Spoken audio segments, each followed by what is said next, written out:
আপনারা তো অনেকেই অনেকভাবে ছোট মাছ রান্না করে খেয়েছেন, তো এইভাবে রান্না করে খেয়ে দেখবেন অনেক টেস্ট হয়। তো হ্যালো এভরিওয়ান, সবাই কেমন আছেন? আশা করি অনেক অনেক ভালো আছেন। আমিও আপনাদের দোয়ায় অনেক ভালো আছি। তো প্রথমেই হচ্ছে পেঁয়াজ কুচি দিয়ে দিয়েছে, তারপর হচ্ছে 2টা টমেটো দিয়েছে, তারপর লবণ, হলুদ, মরিচটা আমরা বেশি খাই, আপনারা যদি কমায় খান কমায় দিতে পারেন, কোনো সমস্যা নেই।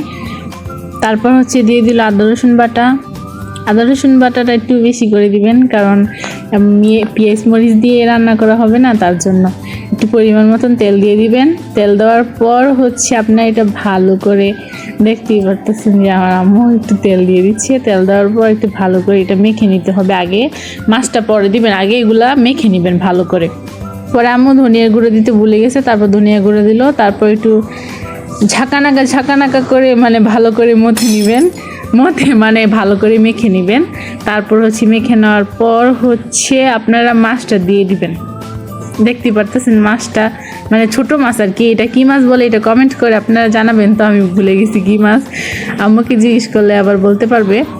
তারপর হচ্ছে মাছটাকে দিয়ে হালকা করে, মাছটা দিয়ে বেশি মাখা লাগবে না, হালকা করে জাস্ট হাত দিয়ে নাড়া দিবেন, বা হয়তো বা চামিচ দিয়ে, আপনারা যার যেটা ভালো লাগে ওইটা দিয়ে নাড়া দিবেন, যার যেভাবে ভালো লাগে ওইভাবে লাড়া দিবেন। তারপর হচ্ছে এটাকে ভালো করে লাড়া দিয়ে মাখিয়ে তারপর হচ্ছে দিবেন।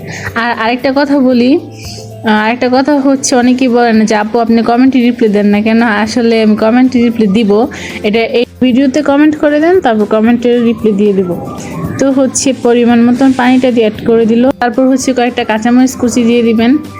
দেওয়ার পর হচ্ছে এটা দেখতেই পারতেছেন পানিটা শুকায় যাওয়ার পর আমি ভিডিওটা করছি, এত সুন্দর হয়েছে কালারটা যেমন হয়েছে, খাইতো অনেকেই ভিডিও দেখে লাইক করে না কেন? আপনারা ভিডিও দেখে লাইক করবেন, আর এরকম মজার রেসিপি পাইতে চ্যানেলটিকে সাবস্ক্রাইব করবেন। তো ভালো থাকবেন, সুস্থ থাকবেন, আল্লাহ হাফেজ।